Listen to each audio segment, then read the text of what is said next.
yàlla na yàlla yokk leeram te tax ñu ci barke dafa dina nag ñu ñaan jàmm ci réew mi moom lañ doon wax fan yii yëpp ñi nga xam ne ñooy dégaan baat yi bi ñuy seet si di wax ak ñun ci loolu lañ leen doon woo kon jàpp naa ne tey jii li ci des nag mooy voté bu ñu voté ba pare nag li ci des mooy suba ñëpp dem liggéey ni parce que suba am na la vie continue Sénégal dafa war a dox mais loolu yëpp si jàmm la mën a am moo tax ñu doon woote jàmm jooju nag moo tax tey ñu jóg topp centre yi centre bu nekk ñu dugg fa saafunteeg ña fa nekk ñaanalanteeg ña fa nekk mais dénkaan leen ay baatu jàmm parce que wax nañ ne ci biir bureau de vote bu ngoonee bu jàmm amee rek jàmm jooju mooy génn ci biti kon bureau de vote yooyu ñoom lañ doon waxanteel pour wax leen ne ñoom nañu fexe ba jàmm am bu jàmm amee rek jàpp nañ ne incha allah suba ñëpp danañ xëy liggéey ji ñi nga xam ne ñoom la yàlla dogal ak ci tànneefu nit ñi ñoom ñu nekk ci assemblée bi waaye tey danañu wax ne ñi nga xam ne ñooñu laaj baat ba ñu fas leen koo jox ak ku mën doon boo demee assemblée nang fa nekkal ñalafal nag am na fu ñu féete tey ñun département Tëngéej képp koo xam ne fal nañ ne ba nga dem foofu da nga fay toogal département Tëngéej da nga fay toogal peuple bi mais da nga fay toogal Sénégal mais la fa yóbbu d'abord bu ko fat bëgguñu ñu dem mu nekk nag loo xam ne dafay nekk député de parti parce que député parti dafa war a xeewi député parti dafa war a jeex député bi peuple moo war a am député buy jariñ nit ñi ci loolu la ñu bëgg a woo ñëpp ci la ñuy taxawee ñëpp di wax ndaw ñi nag ne avenir bi ñoom la te kenn du yàqloo moom kon defe naa ne ñiy saaga c'est des gens faibles ñu di leen demander pour que ñu bàyyi saaga ñuy demander pour que ñu privilégier waxtaan ñu privilégier dialogue parce que dialogue ak waxtaan loolu mooy responsabilité du mature kon loolu ñu ngi ci bokk na ci li ñuy tourné di ko waxtaane ak ndaw yi ñu ngi waxtaan ak groupement de famille ñu ngi waxtaan ak ñi nga xam ne ñooy association yi di commerçant yi di artisan yi et imam yi délégué de quartier yi et di waxtaan aussi ak ñi nga xam ne ñooy président conseil quartier yi et di waxtaan aussi ak ñi nga xamante ne ñooy les jeunes qui fréquentent les réseaux sociaux je les ai reçus une bonne quinzaine et bi ñuy dégaan baat bi nag ñëw nañu seet si ma parti yëpp amul benn parti boo xamante ne ñëwuloo nga seet si ma mais discours bi leen rek la jàmm moom lañ doon woote ba tey moom la ñuy woote bu élection jeexee tey bu subaa nit ñi dañuy dem liggéey kon nag danañu profité ci loolu pour wax ni ñun Tëngéej ak département bi nga xam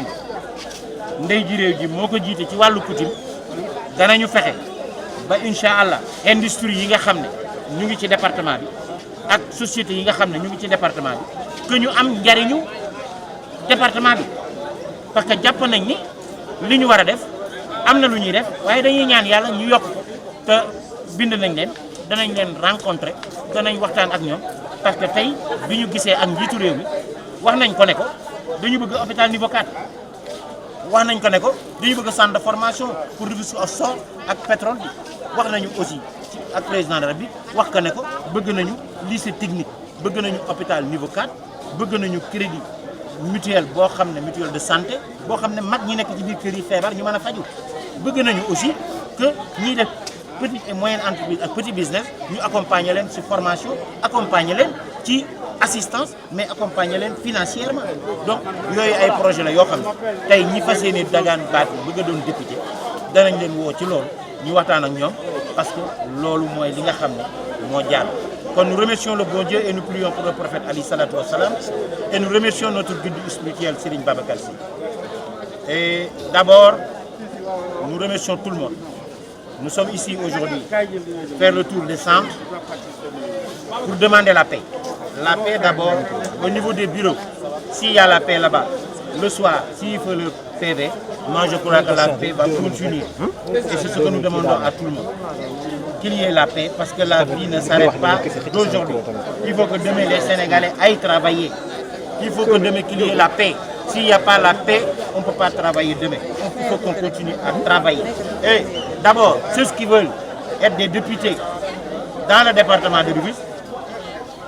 nous demandons pour qu'ils sachent que ce n'est pas des députés du parti. Nous, on ne demande pas de députés de parti. On demande des députés du peuple. Du peuple. Quoi? Dans le département de Rufisque, ceux qui vont élire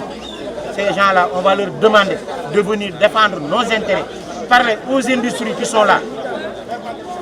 de les évaluer pour voir qu'est-ce qu'ils ont fait pour le département. Il y a la centrale de Sindou, il y a Sococim qui est là, on va leur demander, on les a déjà écrit pour un rapprochement, pour qu'on parle avec eux. On a besoin d'hôpital, on a besoin de centres de formation, on a besoin de Rufisque offshore, des nouveaux métiers, on a besoin des hôpitaux, et tout ça, il faut qu'on parle aux sociétés qui sont implantées ici dans le cadre de RSE pour qu'on parle avec eux. Et donc nous demandons ceux qui vont élire députés à partir de la semaine prochaine pour qu'ils viennent autour du Ndeye pour qu'on fasse le tour, aller voir ces gens-là,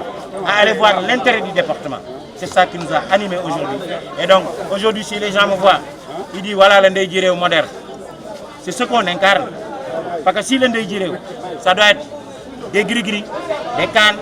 des grands boubous. Si ça s'arrête là, c'est pas moderne. On va l'améliorer, de le mettre au niveau moderne. Ce que dit Serigne Babacar Sy mon guide spirituel,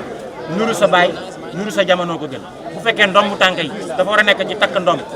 sol grand boubou yem foofu loolu amul njariñ dañu bëgg mu am